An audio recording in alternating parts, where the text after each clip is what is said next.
में कह रहा है कि यहाँ पे दो व्यक्ति हैं जिनका द्रव्यमान ये दिया है, एक का 55 kg है, एक का 65 यानी 65 kg है। नाव के विपरीत सिरों पर बैठे हैं। नाव की लंबाई 3 मीटर है। नाव का द्रव्यमान 100 kg है। 55 kg द्रव्यमान का व्यक्ति 65 kg द्रव्यमान व्यक्ति की ओर चलकर उसके पास बैठ जाता है। यदि नाव स्थिर पानी में है यानी जल में है तो इस निकाय का द्रव्यमान के अंदर स्थानांतरित हो जाएगा।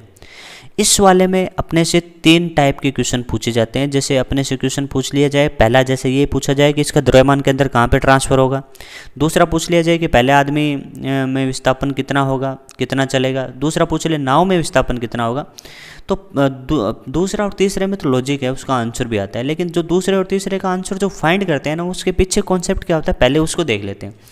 अपने इस केस में कहेंगे कि सिस्टम पे एक्सटर्नल फोर्स का वैल्यू 0 है। क्यों? क्योंकि इस पे जैसे नाव पे व्यक्ति आगे चलने की कोशिश करेगा तो वो पैरों से नाव को पीछे धकेलेगा, तो नाव पे फोर्स लगाएगा पीछे की ओर, तो नाव भी उतना ही फोर्स लगाएगी आगे की ओर। तो उस निकाय को देखें, नाव प्लस आदमी, तो उस निकाय पे एफ एक्सटर्नल कितना है? 0 है। एफ एक्सटर्नल क्या हुआ? 0 हुआ।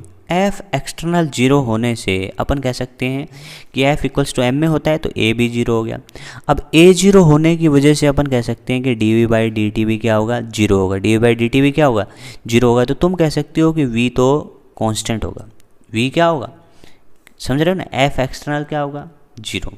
एफ एक्सटर्नल 0 है। ए क्या होगा? 0, क्योंकि एफ इक्वल्स टू एम है। तो डी बाई डी टी क्या होगा? 0। तो वी क्या होगा? कांस्टेंट। वी क्या होगा? कांस्टेंट है। इसका मतलब क्या है? इसका मतलब ये है कि यदि किसी भी निकाय पे एफ एक्सटर्नल 0 हो तो उस निकाय का वेलोसिटी कांस्टेंट रहता है। और यदि प्रारंभ में, यहाँ पे सेंटर ऑफ मास बोल सकते हैं, यदि प्रारंभ में सेंटर ऑफ मास 0 है तो बाद में भी सेंटर ऑफ मास 0 ही रहेगा। तो मैं कह सकता हूँ कि यहाँ अपने क्वेश्चन में प्रारंभ में जो है वो स्थिर है, दो व्यक्ति विपरीत बैठे हैं तो प्रारंभ में वी सेंटर ऑफ मास 0, तो v centre of mass initial 0, तो अपन कह सकते हैं कि फाइनल भी तो 0, तो इनिशियल 0 फाइनल 0, तो अपन कह सकते हैं कि सेंटर ऑफ मास की स्थिति में किसी भी प्रकार का परिवर्तन नहीं होगा, यानी सेंटर ऑफ मास वहाँ का वहीं रहेगा। अब किस तरीके से रहेगा? तो आदमी आगे की तरफ जाएगा तो नाव पीछे की तरफ जाएगी, तो अपने सेंटर ऑफ मास को मैनेज कर लेगी, लेकिन सेंटर ऑफ मास पहले की लोकेशन पे रहेगा। तो इस तरीके से अपन कह सकते हैं कि एफ एक्सटर्नल किसी भी सिस्टम पे 0 हो तो सेंटर ऑफ मास का हल वो ही रहेगा जो पहले था। ठीक है, तो ये इसका डायरेक्ट स्टेटमेंट होता है, तो इसका आंसर होगा 3rd। चलिए नेक्स्ट क्वेश्चन पे आगे बढ़ते हैं। Question number